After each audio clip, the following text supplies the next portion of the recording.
At the end of last week, Layla and I celebrated our 16 wedding anniversary, which just makes me feel so old. I remember meeting people and they were like, I've been married 16 years. And my first thought was not congratulations. My first thought was, dang, you're so old.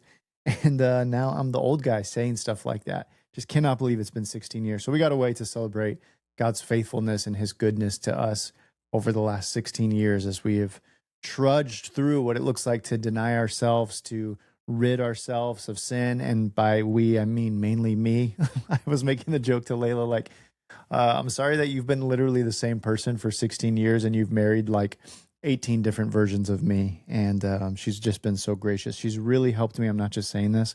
She has truly helped me become a man. And I'm embarrassed to say that in many ways, but in so many ways, I think she married a boy, and God has graciously, whether she wanted this or not, God has graciously used her to help me grow out of boyhood and start to become a man. So I know that's probably not what she signed up for. And there's probably a lot of wives that can relate to that, and probably a lot of guys that can relate to that. Anyway, I know that's not what she probably signed up for, but God has used her to help me in my journey of becoming more like him, and I'm so grateful. So anyway, that's why I didn't have the last couple episodes last week, because we were celebrating our anniversary.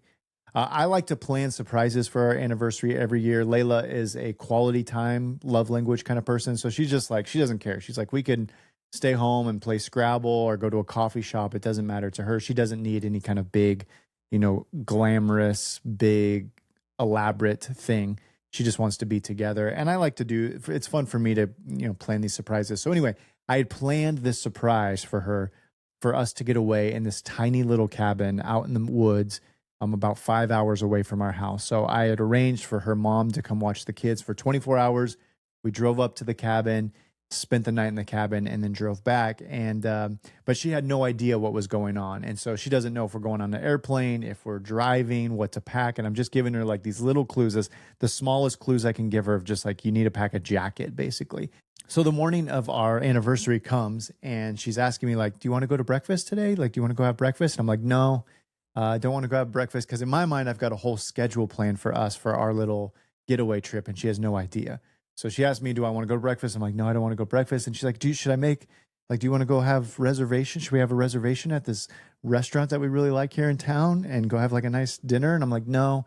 She's just asked me. I don't know if she's like trying to get clues out of me or what she's doing, but she's just trying to ask, like, should we do this? Should we do this? Should we go to this coffee shop that she really likes? And I just keep saying no, no, no. And sometimes saying no over and over again can start to feel annoying or frustrating, or at the very least confusing. Like, what are we doing? Why are you saying no all the time?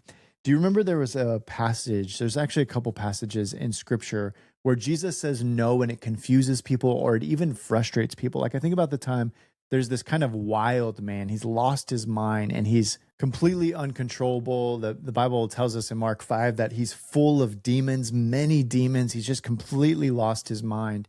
And he's living among the tombs, which is just creepy. He's like living in a cemetery at this graveyard. Creepy, just like everything about it feels scary. And they can't bind him with chains. He's like too strong for the chains. And Jesus goes up to him very calmly, and he starts to talk to him. And as he starts to talk to him, he's actually talking to the demons inside the guy, and the demons inside of him kind of freak out. And he says, what's your name? And they say Legion, because there's many demons filling this guy. And you've probably heard the story. Jesus cast out all these demons from him. They go in these pigs. Anyway, Jesus heals the guy, and he casts out the demon in him. And this guy, now in right mind, has this incredible encounter with Jesus. His whole world is changed. He's healed. And he asks Jesus, let me come with you, which is the proper response when somebody heals you. Imagine having an encounter with Jesus and he radically transforms your life for the better. You were dead and now you're alive. Like, everything that was broken in your life has now been healed. The last thing you would want is for that man, the one who just healed you and gave you life and changed your life, to leave. You would not want him to leave. And so you would say, like, let me go with you. And that's what this guy says, let me go with you. And then Jesus says something really surprising. He says, no. He says no. And which, if you're reading the scriptures, if you're just starting to like get introduced to the gospels and you're hearing the mission, Jesus is trying to raise disciples and go all over the world and spread the goodness of the kingdom of God, you would think this is the perfect candidate. You just healed him. He totally believes in you. He should join the team and go with you and spread the word. But Jesus says no. And Jesus' no is confusing. It's confusing for us as the reader. It probably was really confusing, maybe to his disciples. It was confusing probably to the guy that heard it. Probably was also really frustrating. What do you mean, no?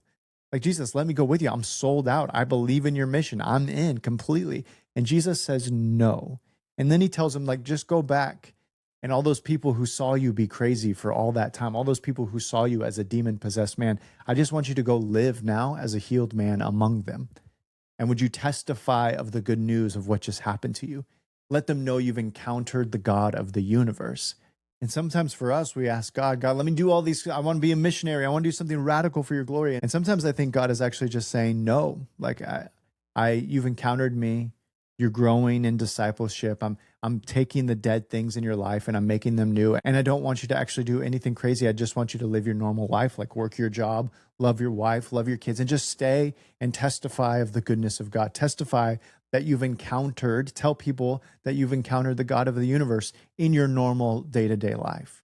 But Jesus surprises us with his no. And the reason Jesus surprises us with his no is because we expect him to say yes, and he doesn't always say yes. Jesus knows the bigger picture. He says no to breakfast on anniversary day because he knows the thing that's coming. I said no to Layla on the morning of our anniversary because I knew we had better plans. And Jesus says no to this guy because he has complete and perfect and eternal foreknowledge of what's going to happen. And his no is actually on purpose because he really knows what he's trying to say yes to. You think about the time where Jesus is summoned to go heal his friend Lazarus, and they beg him, Jesus, come heal Lazarus. He's about to die. And Jesus doesn't go. He essentially again says no. And he waits around until Lazarus dies. And then he shows up and Lazarus is dead, and the people, his friends and family, they're crying, they're weeping, they're mourning. And they say something very human, very profound, very relatable. They say to Jesus, had you just come earlier, this wouldn't have happened. If you just intervened, this wouldn't have happened. It's kind of a bold way to talk to the God of the universe, but it's also so authentic and real and human. How many times have we wanted to say the same thing? God, if you would have just done this, then this wouldn't have happened. God, if you would have just intervened, then this would have happened. And what does Jesus do? He essentially said no. Why?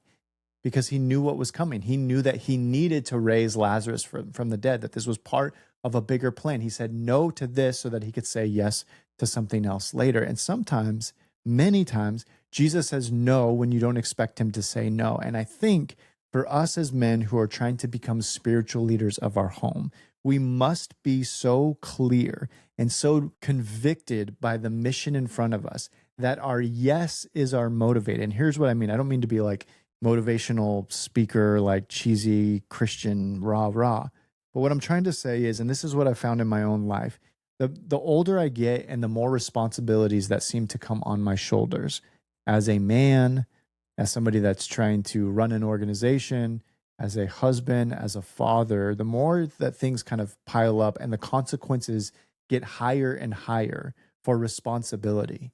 I'm not just taking care of myself anymore. I'm taking care of my bride. I'm not just taking care of my bride. I'm taking care of my whole family.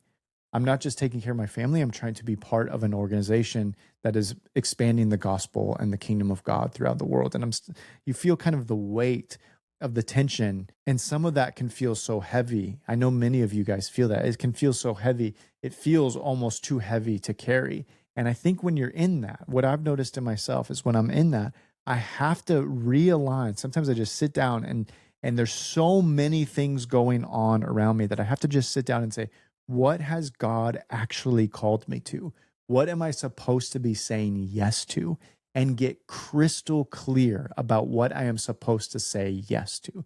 What are the things that God in this particular season has asked me to steward well? What has he put in my hands and asked me to steward well? Because if I don't have clarity on what my yes is, then I'll just start saying yes to everybody else. And I've learned, man, that it is crazy how many people have an agenda for my life. How many people will try to have an agenda for your life in the most explicit ways and the most subtle ways. If you don't decide what you're living for, everybody else will decide it for you. That is what I've learned. Other people are trying to decide what you should be living for.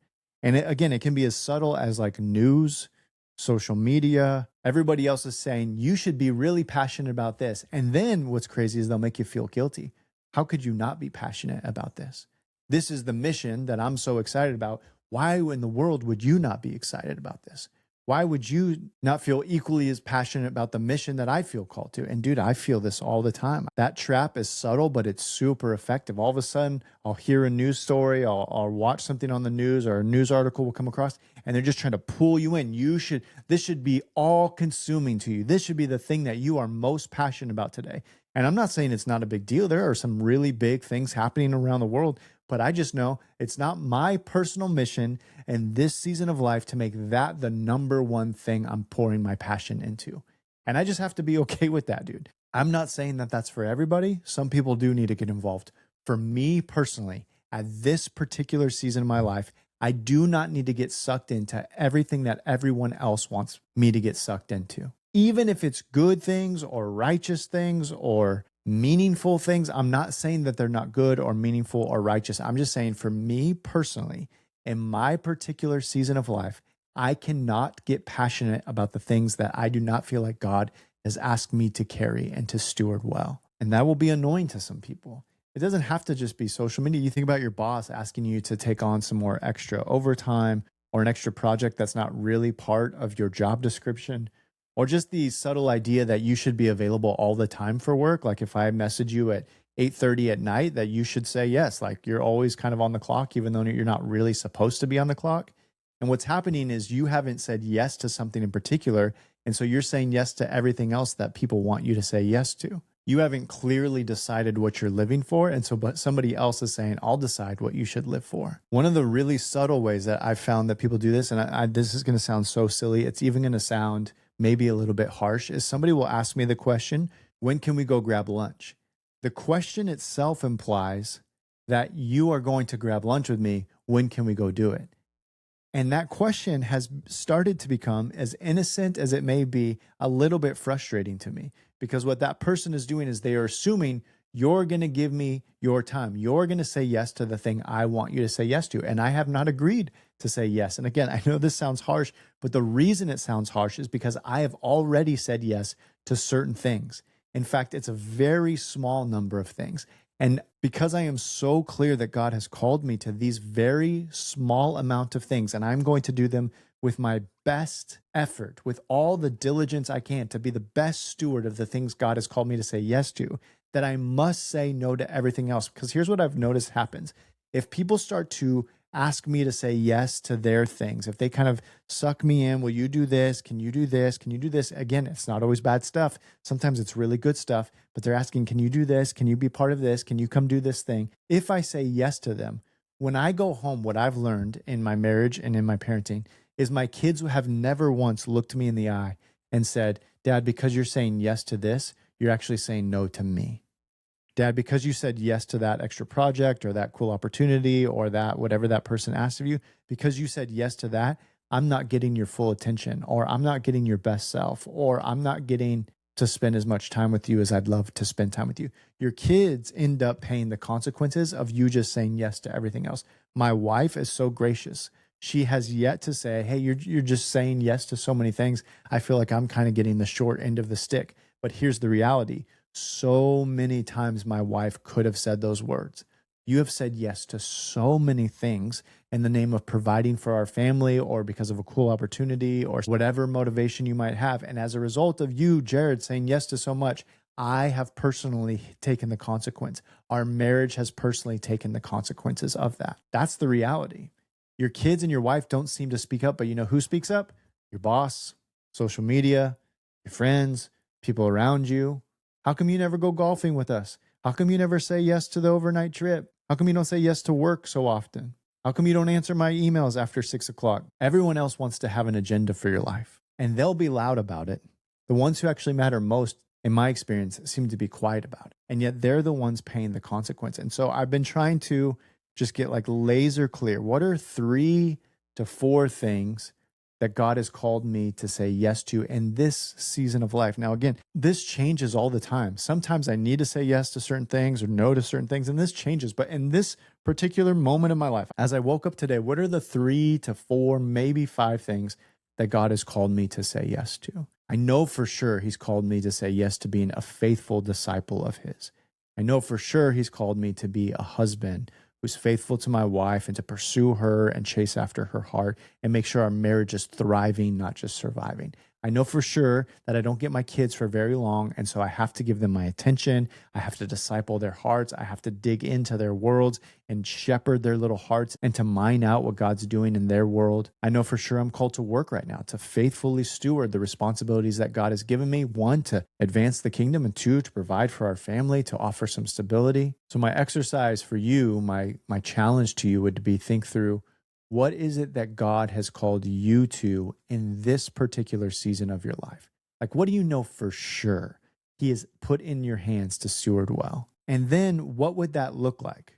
So if you say, okay, I know I'm supposed to be a married man, well, what does that look like? What does being responsible with that task look like? What probably means taking your wife on dates, pursuing her heart, having regular deep conversations, not being distracted when she talks to you.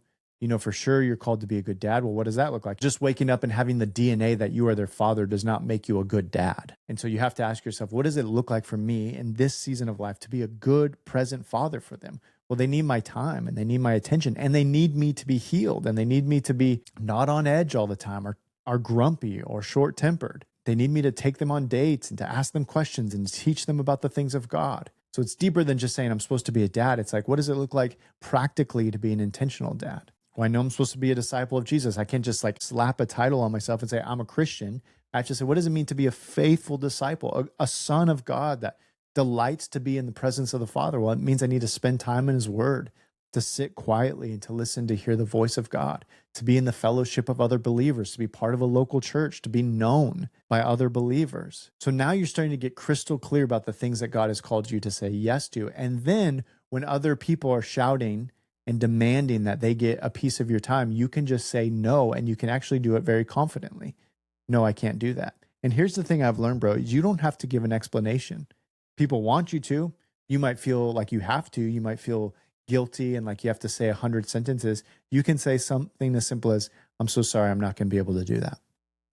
And you don't have to explain yourself to anyone all the time. Sometimes, I mean, you don't have to be a jerk about it, obviously. I don't want to be a jerk to anybody. But also, at the end of the day, I just want to look at King Jesus and say, God, I was faithful with what you've given me. And I tried really hard not to be distracted by everything else. You are going to have neighbors who are confused and upset that you say no. You're going to have friends who are confused and upset that you say no. Bosses, people in your church. Your no is going to feel like a rejection to a lot of people. It's going to feel personal. You are personally rejecting them, and it's not. Your no is a protection of the things that God has called you to say yes to. And so as you're just like processing this, and dude, I know I'm kind of all over the place here, but as you're just thinking through this episode, just ask yourself, like, what is it that God has called you to say yes to?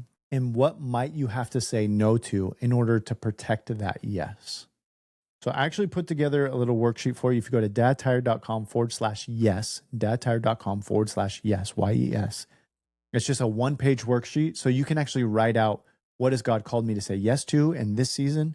What does yes actually look like practically? Like, what does it actually mean to say yes? And then what will I have to say no to potentially in order to protect the things that I'm saying yes to? I think this is just going to be really helpful for you, man. Like, as we grow older, as life gets a little bit more chaotic, as the stakes get higher, as responsibility gets higher, we have to learn how to say no more often. And the only way we can say no more often and do it with confidence and not fear is to be crystal clear about what we're saying yes to. Jesus said no sometimes, and he said no because he was crystal clear about what he was saying yes to. I hope this was helpful. I love you, brother. I'll see you tomorrow.